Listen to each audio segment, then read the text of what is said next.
Hey, and we're back. Hope you're all doing well. I've been really looking forward to this one. I've brought my festive jumper. This is about as Christmassy as I can go, sartorially. For any of you that haven't been here before, the way that this works is we have two guests tonight. One from our traditional range, so that would be a Scotch whisky, and then one from our Explorer range, and that's a world whisky. The way that we'll do things is I'll flip a coin to decide who goes first, and then we'll go from there. Both very, very exciting whiskies this evening, and if you've really enjoyed one, hopefully tomorrow you'll be sent an email giving you the opportunity to buy a full bottle, which I'm sure many of you will actually want to do. Right, I'm ready. I've got my glasses here in front of me. I'm in a festive mood, so let's kick things off. I'm going to flip the coin and see who's going to go first. It's heads, which means it's our traditional one. So hopefully by the power of technology, I'm about to be joined by someone else. Here we go. Hello. How you doing? How are you doing? First of all, who are you and where are you from? I'm Alistair Day. I'm the co-founder and master distiller of Prakaan Raasay Distillery. Fantastic. Oh, it's so lovely to have you here. Tell us a little bit more about this wonderful distillery that actually maybe not many people will have known about. Mm-hmm. So we're a relatively new distillery. We opened in 2017. The company was established in 2014 with myself and Bill Dobby as the two co-founders. And the company's called R&B Distillers, and the whole idea of the company was to build the distillery on Raasay. So we got our planning approval in February 2016. We broke ground in June 2016, and we started distilling in September 2017. And then in November 2020, right in the middle of COVID, we launched our inaugural release. And then in June 2021, the Dram, our signature single malt, was released then. So yeah, relatively new, but we have casks in the warehouse that are just turning 8 years old now. Fantastic.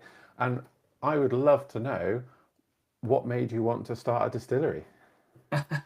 So that's a very good question. So my connection with whiskey is through my great-grandfather. My great-grandfather was a whiskey blender, licensed grocer and brewer in Coldstream, which is in the Scottish borders on the River Tweed. And that company was started in 1820. It was called J&A Davison, the same year as John Walker and Sons, believe it or not. And in those days, most towns, in fact every town, would have had a licensed grocer that blended whiskey, because you couldn't blend it in distillery. It was basically sold, and licensed grocers would then create their blend. So if you think of all the famous licensed grocer, John Walker's and Sons, Dewars Brothers, Matthew Glog in Perth, the famous guys. So it's all licensed grocer shop that produce these blends. So that's my kind of whiskey heritage. And unfortunately for me, that business ended just at the Second World War. My great-grandfather was at retiring age and wound the business up.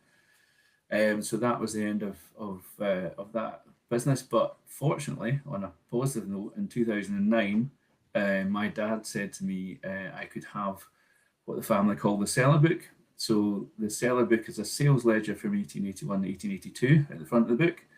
But at the back of the book, it's got all the blends from 1899 to 1916. So I got this book from my dad in 2009, and he said, now you have to do something with it. So I went through the book and looked at all the blends. Obviously, a lot of the distilleries are long gone, but there was one blend called the Tweed Ale that I was able to get 9 casks. So there's 9 different whiskies in the blend, 1 grain, 8 single malts. And so I was able to buy the 9 casks and recreate my great-grandfather's blend. So that's how I started in whiskey in 2010. And then by 2012, it was really difficult to buy casks of mature whiskey. So if you think back to then, that's when whiskey was so tight, people were taking age statements off, things like Macallan Gold and things like that instead of a name, so because just the industry being so successful, so tight. So I thought, oh right, okay, so if I'm gonna be able to carry on, scale the business, I'll need to buy a new make, and I'll need to buy cask, I'll need to wait. So I did the numbers on that. When I added all up, I thought, do you know what, you could build a small distillery for that. So then I wrote, the business plan became a business plan for a small borders distillery, but I needed to raise the investment. And cut long story short, that's how I met Bill. So I went in to see Bill for the first time in November 2013 and sat down, had my cellar book, had a bottle of the Tweedale, my business plan for Borders Distillery, and Bill went, well, yeah, I'm thinking about getting into whiskey, but I'm actually thinking about Raasay. It's like, okay. So if you skip forward to May 2014, I went up to Raasay with Bill, stood outside this disused hotel that Bill had bought. I looked at the view and thought, do you know what, he's right. This is the perfect place to build a distillery. And that's how Raasay Distillery came about. Oh, fantastic. That's very interesting. I love to hear about your family legacy there, sort of being rebirthed into a new distillery. But what I think we must do now is actually let people drink some whiskey. So would you like to introduce what we're drinking? Yeah, so this evening we've got Duncana. Duncana starts life, so it's basically we do 6 months of unpeated malted barley and 6 months of peated malted barley in Raasay, and both are matured separately. So this is our peated and our unpeated spirit, and it starts life maturing in ex-rye casks. These were ex-wood for reserve rye casks. And then after that first maturation, we vat all the casks together, so we end up with a lightly peated spirit, and then we take that vatting and we put it into a mixture about 50-50 of Oloroso and Pedro Jimenez quarter casks. That's a second maturation, and then it's vatted back together again. So you've got these wonderful sherry amps as well. So you get a little black pepper spice from the rye casks. You get a bit of vanilla and butterscotch from the Quercus alba, the North American white oak.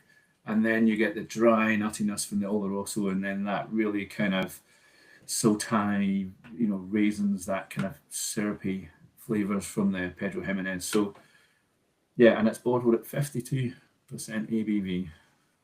A rather chunky whiskey at that ABV. We wanted to pick a bottling strength that would, the alcohol's flavour as well. So we wanted to balance all these complex flavours. So that's why it's a slightly higher ABV. And tell us about that choice to, you're doing a lot of sort of splitting and bringing back together. So peated and unpeated new make, distilling separately, aging separately, bringing back together, vatting again. So there's a lot of sort of in and outs there. So could you take us through that as a decision that you've made as a distiller? Yeah, I mean, so I guess it goes back to, I started life as a blender, blending Scotch whisky, and just very aware that, you need that balance. And, when you're bringing different component parts together, you need to create balance. That's a really important part of it. And also, when I was designing the distillery as well, we knew we were going to release young whiskey, 3, 4, 5 years old. So I think an excellent whiskey, you need to have complexity, depth, and balance. So we need to create complexity and depth. And part of doing 6 months of peated and 6 months of unpeated and maturing them separately is that starts to create the complexity. And then using the different cask types and the different the different types of sherry, again, creates all these layers. So, it gives us depth, it gives us mouthfeel, gives us complexity, but then at the end, that vatting, the rationale for doing the two vattings is to create the balance that we're looking for. Yeah, it's fantastic. And what should we be getting out of a whiskey like this then, flavour-wise? Well, I think, we purposely use rye casks over bourbon, and that's because we want that black peppery spice in it. We want it in there, and I guess, bourbon casks are fantastic, but it kind of always relies on the butterscotch. We get the vanilla and the butterscotch, but we get that black pepper. And then if you think of the Oloroso and the Pedro Jimenez, if you go to Jerez, the two sherries that they're actually drinking in Jerez are Fino and cream sherry. Now, cream sherry to us, we automatically think, oh, Harvey's Bristol Cream or whatever. this dusty bottle at the back of the shelf. But when you actually take an excellent Oloroso and an excellent Pedro Jimenez and you bring them together, it creates this amazing whiskey. The cream sherry gets a bad name here, but like that's what they drink in Jerez. So that was the kind of rationale about using those two cask types. So if you like the cream sherry, but with vanilla butterscotch and a bit of black pepper in there as well. So I'd love to know, because it's quite a unique opportunity to ask someone that's actually started as distillery. I imagine you had an idea of the kind of whiskey that you wanted to produce, and you designed your distillery to sort of make that. However, there is a lot of just sort of whiskey being whiskey, right? So I wonder how close did you get to the idea that you had, the image of your whiskey, and how much did you sort of like go with the flow with some of the things that may have turned up when you're I'm thinking specifically with like the maturation process. Yeah. So believe it or not, I always say I had the luxury of being given a blank sheet of paper. So there'd never been a legal distillery on Raasay before. There'd been some distilling, but not in a legal distillery. So we weren't bound to a particular style of whiskey we had to make. Also, coming from a blending background, I really wanted to make lots of different component parts, age them separately and bring them back together. So if you like, I had a blank sheet of paper, I was able to design the liquid first. So in broad terms, the dram, our signature single malt, is lightly peated with dark fruit.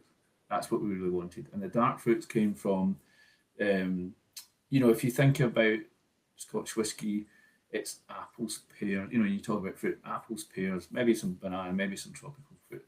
But very rarely is there dark fruit flavors in there.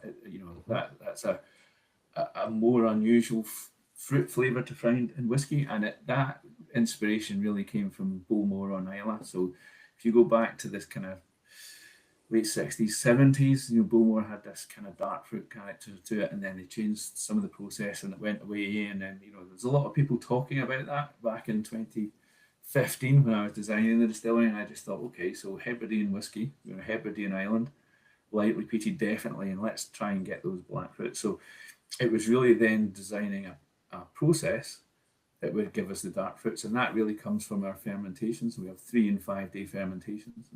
The longer fermentation, the 5-day fermentation, you get into lactobacillus development and lactic fermentation, but it creates the lactic acid reacts to the esters they used to produce, and you get these dark fruit flavors. And that 5-day fermentation really leans into that. We've also got cooling jackets in the washback so we can stop the temperature. Anyway, we're getting into a whole lot of technical detail there, but basically there's lots of things in the process that can be offered on that let us make different styles of new make. And then the other thing was to develop an oak policy that would in the maturation allow us to do that. So we use ex-rye cask, Chinquapin oak, which is Quercus muhlenbergi, still North American white oak, but a different species, and then we use ex-Bordeaux red wine cask. And that is peated and unpeated in 3 different cask types, matured separate. So we talk about our 6 cask recipe on the Sia. So that's the dram.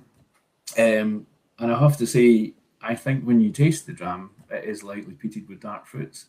I think the fact that everything is matured on Raasay, so we use the water from our well for everything. So we use it for mashing, fermentation, we use it for cooling. Most importantly, we use it for cask reduction, and we use it for reduction to bottling strength. And then we have 2 warehouses on Raasay, a Dunwich and a palletized warehouse. Everything's matured there, and after maturation, everything's bottled on Raasay as well. So, all of that together, maturing it on the island, using the water, with the minerality from the volcanic rocks that we've got on Raasay, all of that together, I think, brings, in simplistic terms, lightly peated with dark fruit, but hopefully with some minerality and some island character to it as well.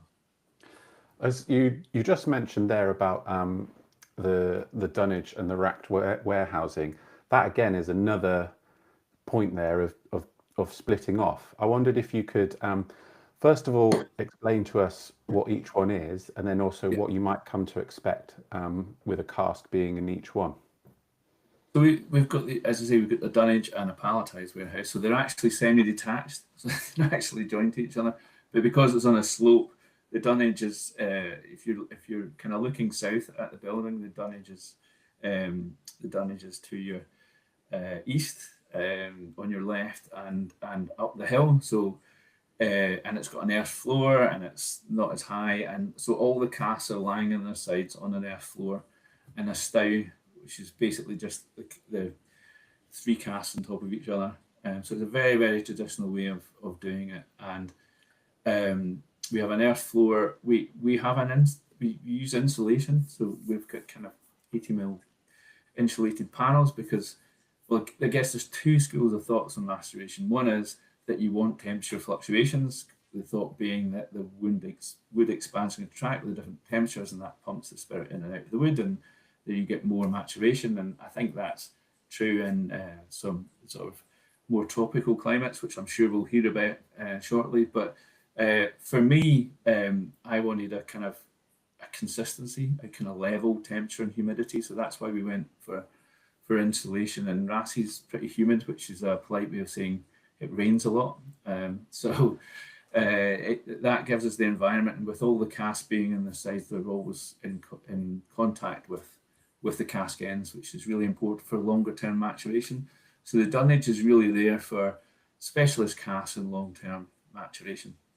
On the other hand, the palletized warehouse is a concrete floor, and all the pallets are stocked. You know, it can be 5, 6, even 7 pallets high.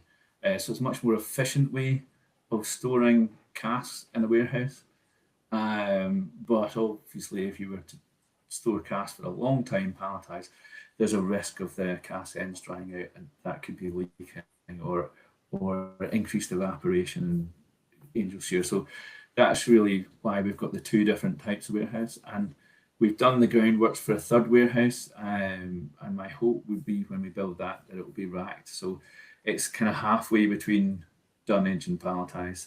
So the racking allows you to have all the casks on their side, but it's not quite as efficient. By efficient, I mean you can't get quite as many casks in the warehouse as you do with palletized. So there you go. Nice. And something else I'd love for us to talk about is actually your bottle design. So one, it's an absolutely fantastic bottle, and I'd love you to talk more about the design. Yeah. But also the label. I find the label is fantastic because you're very open on each. Yeah. Anyone that sees one of these bottles, they'll be able to find out a lot of information. And I'd love to know a little bit more about why you made those choices. So the bottle itself, we wanted to be able to talk about the fact we've got our own well on site, and that we use that water for everything, all the way through the process. And when the designers came up, they stayed on Raasay for 3 days, and they listened to myself, listened to Bill, listened to the rest of the team, and listened to what we talked about. And then we drove them around the island, so they got a feel for Raasay itself. It's a really small island. It's 14 miles long, 3 miles wide.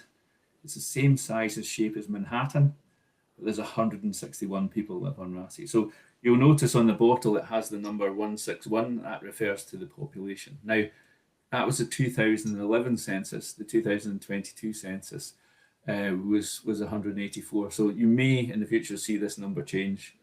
So we're not going to do it every time someone's born on Raasay, but we will do it as the censuses are updated. So it's just to put it into context. I mean, if you look at a map of Manhattan and you put it beside Raasay, they're pretty much the same size, but there's 1.6 million people or whatever in Manhattan. Anyway, it gives you a scale. Where the distillery is built on Jurassic sandstone. So exactly what it sounds like, really old sandstone from the Jurassic period, the time of the dinosaurs. So it's really old and it's fractured. So it acts like a big sponge. It's permeable and it holds water. So we've got an aquifer there. But everything around that sandstone is volcanic. You know, so you've got granite and basalt and all these rocks that are impervious to water. And I said when it rains, it does rain a lot on Raasay, as I've said already. The water runs off all these volcanic rocks and ends up in the sandstone. It collects all the minerals from the rocks, so we've got this minerality in our water. And also the name Duncana is named after the highest point on Raasay. So this is Duncana. This is the highest point, and Dun is a fort, and Cana was a Norse prince. So it's really trying to tell that story. Anyway, the bottle. So we were telling all of this to the designers, and they went, right, okay, right, we've got it. And we said, we want a heavy decanter-like bottle. So that's the shape. And then they went away, and we got an email from them saying, we're going to send you some modelling clay. That's like, okay, that's great, modelling clay. And they said, remember when we went to the north end of the island, there was this rock, and it was all kind of twisted, and it had this kind of purple vein running through it. And I thought, yeah, I know the one. It's on Callum's Road. So they said, go up there and push the modelling clay into that rock. Okay, I did that. And they said, oh, before you send it back, can you go over to the east coast of the island and get some of the fossils out of the sandstone? So you can see here, they've got the fossils, and there's some in the back as well. And there's some texturing down here that's a fossil too. So we sent them the fossils and the modelling clay back, and they pushed that in. You can actually see it on our website. And then they made the bottle mold out of that modelling clay. And so you're holding a bit of Raasay in your hand, literally holding a bit of Raasay in your hand. And that all of this texturing from the rock, and then you've got the fossils. And it's really then allows us to talk about the geology and how it influences the water, and then into the fact that we do absolutely everything on the island. And you also, with all of your bottlings, you're very open about the cask influence as well, which I really commend. I think that's great for especially people that are getting into whiskey. There it is. Yeah, I wonder if you could tell us a little bit more about that as a choice. So really, it was just to have an infographic, something really simple. The top one is the rye cask, so that's the first maturation, and the two smaller ones are the quarter casks. So these are ex-rye casks, so they're 190 litre American standard bottles. These are quarter casks is slightly misleading, 125 litres, because it's quarter of a butt. So a butt's 500 litres, a hogshead's 250, and a quarter cask is 125. So 190, 125, Oloroso, Pedro Jimenez. So it's really just hopefully a simple way that conveys what we're doing, and the fact that it's two maturations, and it's like two vatings and all of that.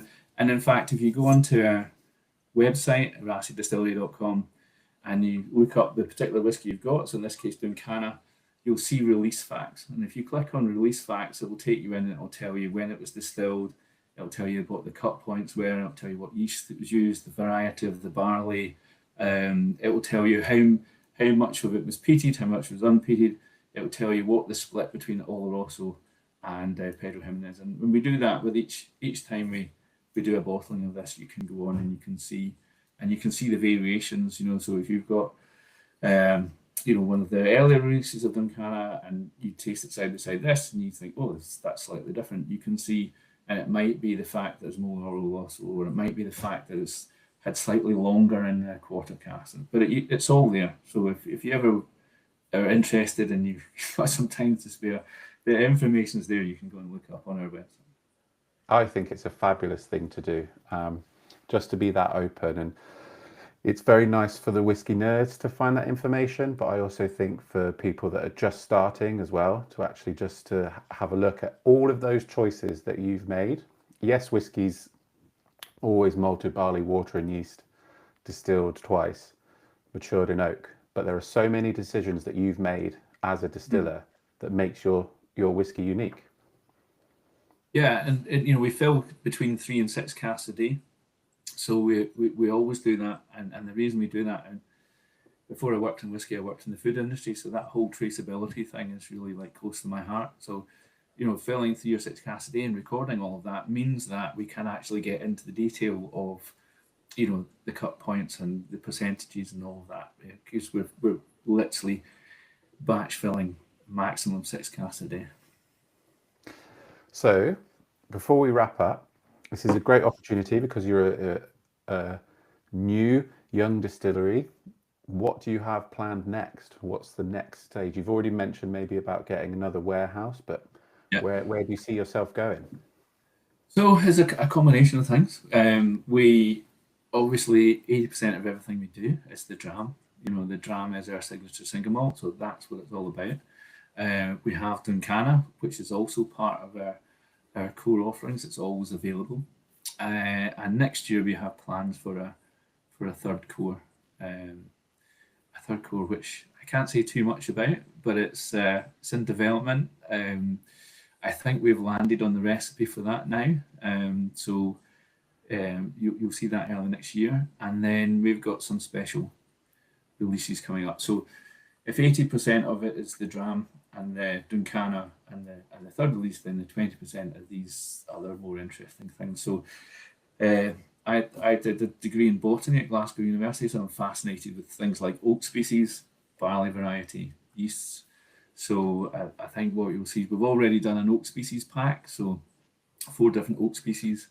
We've got Quercus patria from Hungary, Quercus roba from France, we've got Quercus muhlenbergi from America, and Quercus humboldti from Colombia, all in 5 CLs in 1 pack, or peaty spirit. So you can taste them side by side, and you're literally just seeing the difference that oak species makes to the maturation.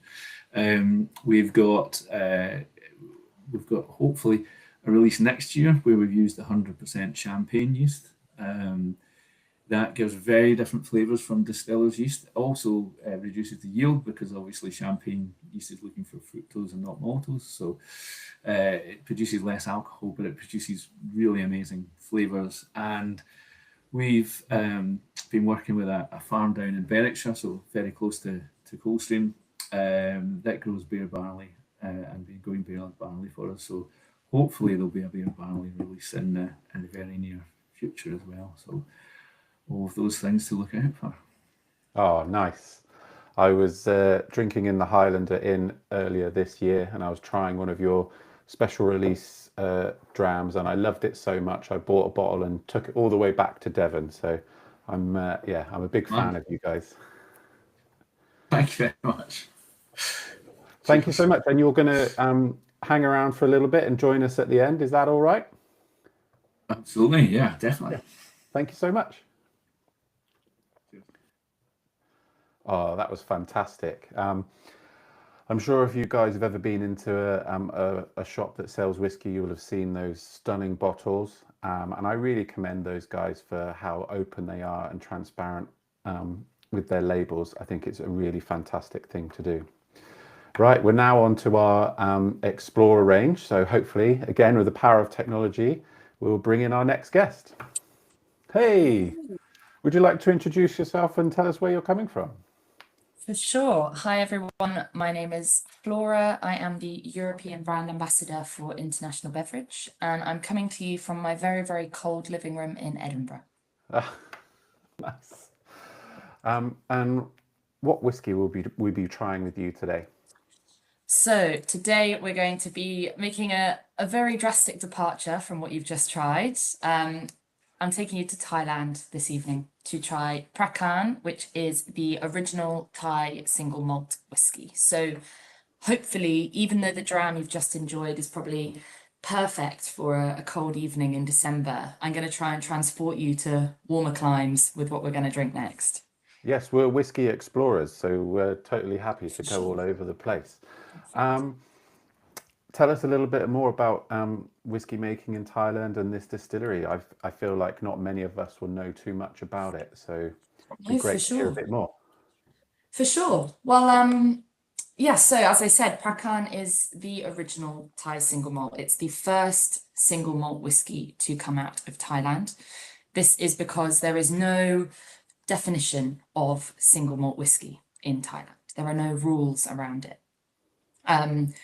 The result of that is that there is a sort of a proliferation of different spirits on the market in Thailand, which are colloquially called whiskey, but more often than not, they're made from sugarcane, and often they're not aged at all. And that is not to disparage these spirits in any way. If any of you have had the privilege of going to Thailand, you will have come across these sorts of spirits. They're often not even branded. They're sort of broadly generic brown or white spirits. They are archetypal of the location, the kind of flavors they evoke, the way that they're enjoyed is often very it's a very communal setting with lots of Thai food and strong flavors. And it speaks to a really long history of distillation in Thailand. They've been distilling over there since at least the 14th century. But unfortunately, in the eyes of the rest of the world, these sorts of spirits are kind of not considered very elevated, let's put it that way. They serve a brilliant purpose. They're like pure Thai culture, but in the eyes of the world, not super elevated. So that's where Prakaan comes in. We basically wanted to produce a beautiful single malt whiskey, more or less abiding by the kind of internationally recognized standards of whiskey making, in order to take it to the world and really show the world, look, this is what Thai distilling is capable of. And I would really encourage, if you haven't already, to go straight in and give this dram a try, because I think a lot of people will have preconceptions one way or another when it comes to a Thai whiskey. So tell us what we should be getting from a Thai whiskey. So obviously you got your taste buds are going to have a little bit of whiplash here after the Raasay. There's a lot going on, a big difference. So what we're tasting here is Prakaan Select Cask. So this is our sort of flagship expression. It's fully matured in refill bourbon. It's a non-age statement, and it's 43% ABV with natural colour. It's very light. It's very fresh. That is not to say simple. That is not to say basic. It's very juicy. You're going to have that kind of, it's quite a familiar profile if you're, you know, a real Scotch drinker. There are a lot of similarities you could draw between a Scotch and refill bourbon, but there's this real kind of fresh citrus top note, which for me is the defining feature of Prakaan whiskey. In Select Cask that we're trying tonight, there's that real like lemon lift that kind of comes in at the end and then lingers. And we have some other expressions in the range as well, and that kind of citrus note shows up in different ways, which is really beautiful. But for me, other than your kind of really creamy vanilla, there's a little bit of sort of honey blossom, and there's this really like sticky, soft apricot sweetness coming through as well. And so we've just spent our time talking about Scotland and how often it's quite cold and it's raining there. And then you've been speaking about how you're making whiskey in the same sort of tradition that we would understand. However, geography is going to play a big part because it's different, right? So I wonder if you could go into a little bit more detail about how that can affect the style that you guys can produce. For sure. So in terms of the kind of familiar elements, you know, we have made Prakaan according to these internationally recognized standards. So all of our whiskey is made from malted barley, natural pure spring water, and yeast. Those are the only ingredients. We ferment in the standard way in washbacks. We double distill in copper pot stills, and we mature in oak casks for a minimum of 3 years. So there are all these kind of like these standards that we're hitting. However, as you've highlighted, the climate is, I was about to say inescapable, but actually the climate is our friend. You know, the climate is what gives us our edge. We're not really trying to fight it. We're trying to work with it. So all of our team in Thailand, they studied whiskey making in Scotland in order to kind of learn those more kind of traditional methods in the eyes of the world, but also bringing with it their expertise in managing the Thai climate and using it to its best. So similarly to what Alistair mentioned, we do use water jackets on our fermenters in order to just manage the fermentation. We ferment for 72 hours, and we wouldn't be able to do that if we didn't try to control the temperature, because it would just be way too hot. The yeast would die off way too quickly. So we're able to achieve these longer fermentations. We actually use a specific strain of yeast for Prakaan, which is basically more resilient in these hotter climates. I'm afraid that is where my knowledge on yeast ends. So if anyone had really interesting questions about yeast, I'm really sorry. I'm going to have to cut it there. We don't like to get into too many conversations about yeast. But beyond that, what really comes into it is our maturation. So we use something that we call a deep maturation technique. Effectively, this means our warehouses are dug deep into the earth.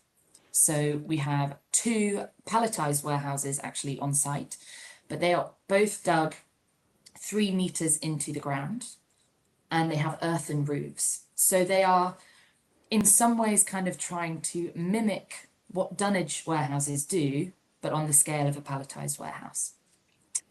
This is highly necessary for the whiskey that we are trying to create because, again, for anyone who's been lucky enough to visit Thailand, you will know that there are only 2 seasons over there. One of them is hot and dry, and the other one is hot and very, very wet. The average temperature year round is sort of over 25 degrees. You know, I don't think, I was looking up the temperature actually recently, and it said something like the lowest it ever gets is 19 degrees, which is kind of inconceivable. So because of this, we also have a very big diurnal temperature change, which means from day to night, the temperature changes quite drastically. And this means that our casks are, if you will, breathing rapidly. They're really expanding and contracting again and again and again. So we want to kind of capitalize on this tropical maturation, but we don't want to let it get out of hand. And this is why Prakaan is probably quite different to some other Asian whiskies that you may have tried before, because we haven't just gone, wham, there's your tropical environment, you know, let's give it a few years and see what happens. We've really tried to manage it so that we're getting the best out of our casks. We're able to draw out really, really beautiful, rich, complex, creamy vanilla flavors and allow our fruity notes to develop into something quite soft and juicy. If I can keep going, another element of our kind of surroundings, which is really important to Prakaan, is our water. So again, much like what Alistair was saying earlier about Raasay, but half the world away, our water source for Prakaan is a deep water source. We drill down like 400 meters. It's a ground source water, which means it is naturally very mineral rich. And this allows us to it helps to amplify the development of fruity flavors, let's say, during fermentation. And we are located in one of the most beautiful natural parts of the country. We are in the western part. It's called the Western Forest Complex. So this is just thousands of miles of beautiful, lush rainforest, which means the water that we're drawing has trickled down through this rainforest and into the earth. So we've got we've got this provenance in our water, which actually does have an effect on the resultant whiskey. It's fascinating because when we were talking about Raasay, there was the slight temperature differences between a dunnage warehouse and a racked warehouse.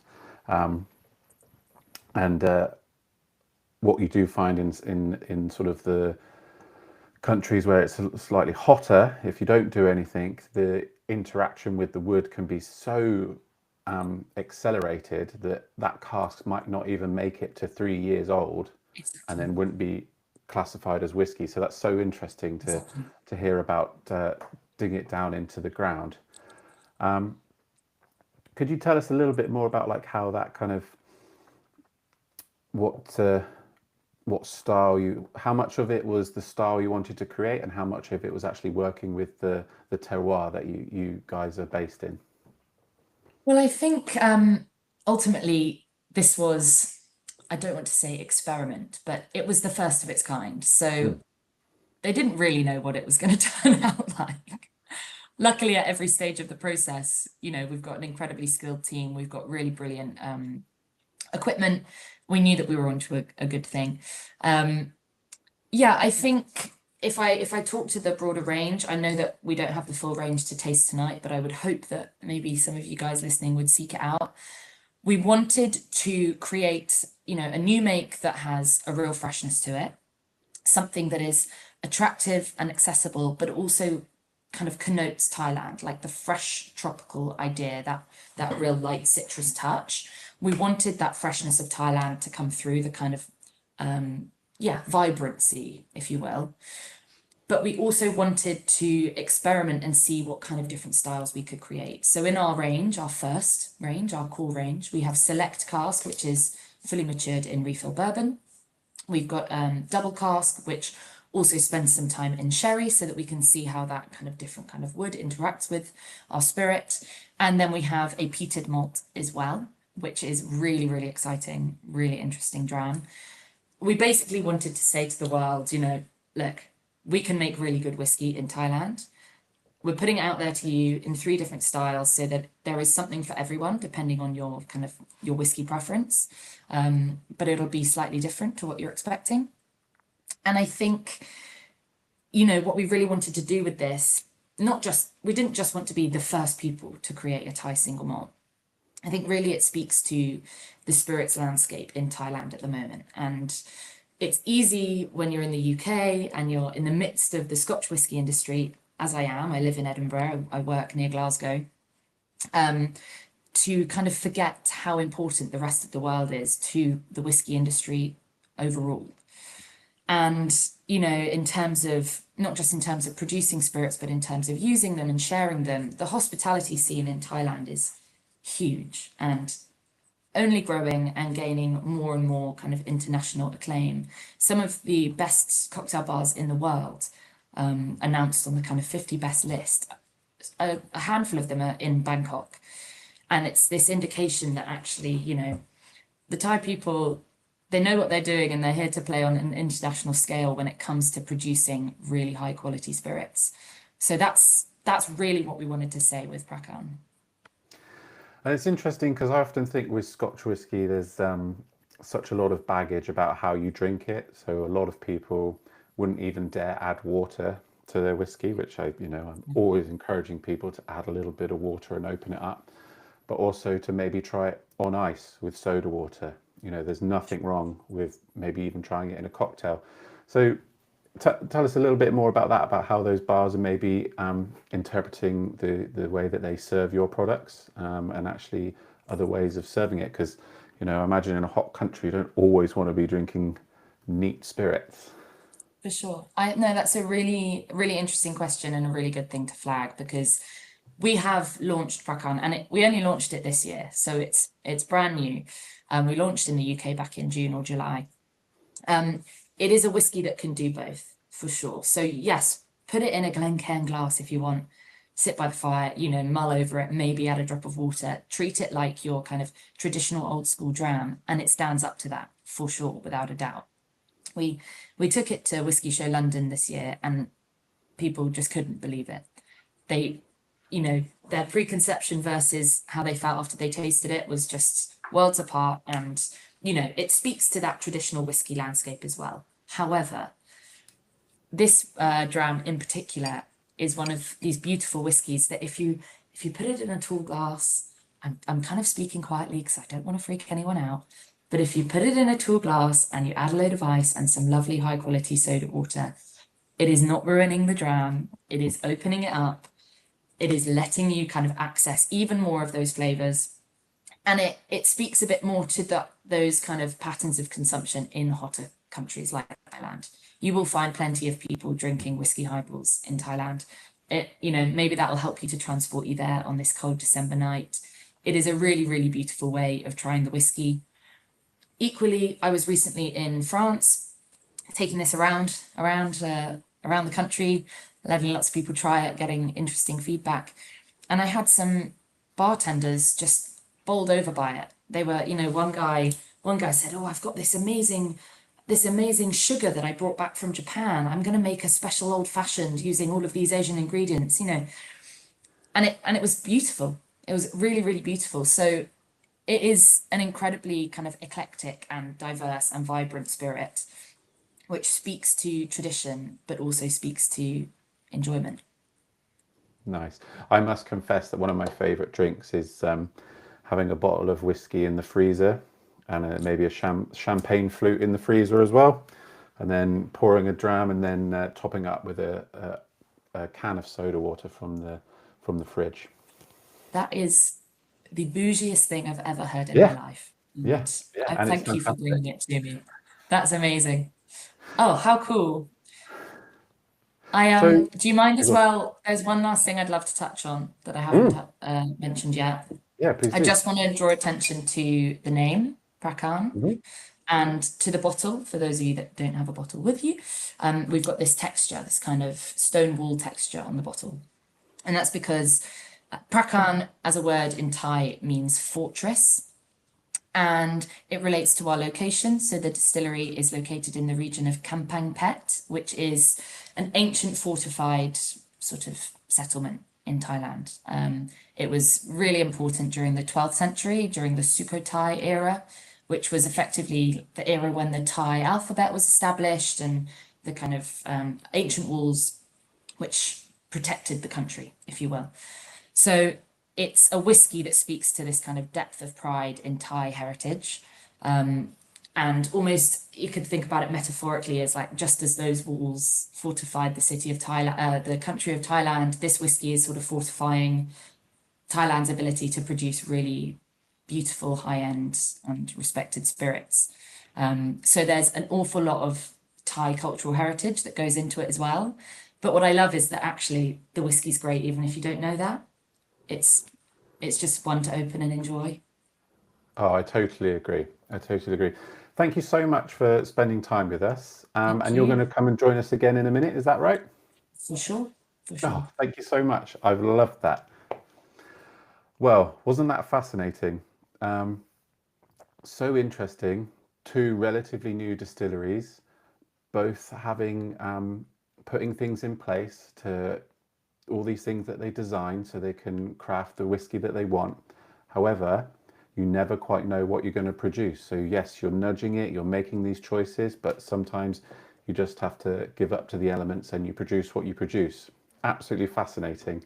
Hopefully we can bring both of our guests back in now. Here we go. Hello. How are we doing? Fantastic. So let's start maybe with Raasay. What are your thoughts on that kind of like the tropical nature and how different it is to your production? Well, firstly, I'm absolutely loving the Fortress whiskey theme. I think There you go. it really works, you know, what with Dunkana and the Fortress. So I'm glad we coordinated that beforehand. So Fortress whiskey is. Yeah, that was definitely a plan. For me, yeah, not. But anyway, a great theme. Can I just say something about the Prakaan as well?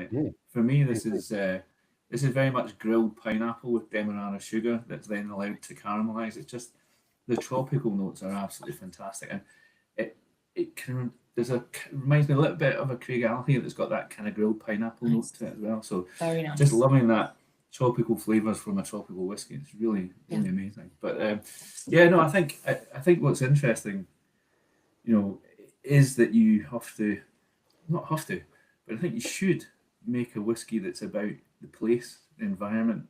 And I think, you know, we've heard very strongly tonight from both of us that it's really about the place that it's made and how that place shapes the whiskey. So, you know, you've got two very different whiskies, but you've got two very different places. And I think that is the joy of single malt whiskey, isn't it? Is that you can actually talk about the place and how the place has shaped the whiskey itself. Not just, you know, I can be very technical about the process and the oak and all the rest of it, but it's just amazing how the climate and the actual place itself can actually shape the spirit. Thank you. Very well put. Yeah, and I do like as well that both bottles have got fantastic designs on there. You know, maybe we did plan it, maybe we didn't. Who knows? Flora, I wonder if you could tell us what you're excited about whiskey in general going forward. I'd like to sort of touch on more of a broader statement really rather than just sort of like world whiskey, Scotch whiskey, but like whiskey consumption in general. Yeah, for sure. No, I think it's a good question. I think for me, it's the fact that whiskey is showing up more and more and more in kind of these very, very accessible spaces, right? I don't want to harp on with the same old comment about, oh, it used to be enjoyed by the fire only by elderly gentlemen, and now look, I'm a young woman enjoying whiskey. But it is very true, and I think, you know, you mentioned world whiskey there. I love the fact that you can now go absolutely anywhere in the world and you can find an incredible selection of whiskies. It's great to go to a new place and realize, oh, they're doing a similar kind of distillation in this area. There's nothing I love more than traveling and drinking local things and eating local things. And we're able to do that more and more in different ways. It's not just now, okay, I'm going to go to Thailand and sit and eat street food in the heat and have a beer. That's brilliant. But also, why don't I go to Thailand and go to one of the best cocktail bars in the world and try an incredible crafted cocktail made with a local spirit? I think that for me is the excitement, is that, you know, don't get me wrong, there's probably nothing I want to do more than go to Raasay and stay at the distillery hotel. That for me sounds like absolute heaven, but I love the fact that you can have these real experiences with whiskey now, not just in old school distilleries. You can go around the world and have a completely modern version. So yeah, that's effectively why I have this job and why I wanted to work in this industry. Well, you're welcome to come to Raasay anytime, and that goes for anyone listening. You know, Thank you. That wasn't very subtle of me, was it? But yeah, we've got 11 rooms, so you can come and stay in Raasay. We've got 5 new Nabohin, which are like luxury cabins. I'm very familiar with them. Staying in one last night when the storm hit. But yeah, no, it's so, and we've got a restaurant and a bar, so it's very much you can come and enjoy the whole island experience. But I think going back to what you were talking about there, it's like when we were designing Raasay, I thought it was really important to look out with Scotland. Very important to look at the other countries making single malt. You know, whether that's Japan or United States or Tasmania, or any of the countries in the world making single malt, because I think what they've done is they've really studied Scotch whisky, single malt Scotch whisky, and how it's made, and then they've taken it back to their country and their environment, and in certain cases definitely made it better. And I think it, you know, for me it was like, let's look at that and let's try and bring some of that philosophy back to Scotland. You know, so some of what we do at Raasay with the things that can be offered on, and some of what we do in Raasay with the different maturing things separately in different casks and then bringing it back together is a kind of very Japanese approach. And I think, you know, they definitely have really worked on that and developed it. So I don't think we should be, and I'm just talking about us in Scotland, we should not be insular. We should look outside and see what other people are doing, because you can learn so much from what other people are doing and how they're adapting to the environment or adapting the process to create something slightly different. So exactly. I think you absolutely have to be open-minded, and we'll all learn from it and we'll all enjoy it. Exactly. And I think, if I may, to your point, you know, there is so much beauty and heritage and passion in Scotch whisky, and it's very, it's very close to my heart, to my home, to my career.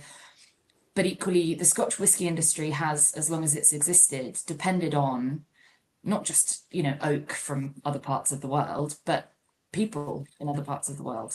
You know, the reason why Scotch is as big as it is because of markets half a world away that buy it all, you know. So actually, I think it's really important to try and view it that way, as, you know, we are more interlinked and have been for as long, you know, as long as we've existed. So for me, that's another exciting element of this growing mega category of world whiskey. We are all world whiskey, and that's brilliant. And we all contribute to one another, and yeah, bring it on, is what I say. Yeah, I think it's a crucial point, isn't it? Because everyone, you go around in the world, there's different cuisines, and everyone's palate's different, and all these, you know. So I think you have to consider about different markets and different flavor profiles, definitely. Yeah. Sure. What a fantastic note to end on. I've loved having you both. Thank you so much, and thank you for sharing your drams with us. I'm going to say goodbye to you both now, and then I'm going to close off the show. So thank you so much. Thanks, James. Nice to meet you, Alistair. Merry Christmas. Merry Christmas. Well, wasn't that fantastic? I genuinely love doing these every month. And the main takeaway for me is that there is a whiskey for everyone. If you do want black pepper and dark fruits, or you want grilled pineapple, the main thing is just to keep exploring, and there'll always be whiskies there that you'll enjoy. hopefully you'll be getting an email tomorrow giving you the opportunity to buy these bottles at a special price. So keep a lookout for them. And please do keep sharing on social media. That's how you get the word out there. We're always trying to make this show better. And we've got a pretty interesting whiskey coming up next month. So keep an eye out for that. Right, I wish you all a very Merry Christmas and have a great December. And I'll see you all again soon.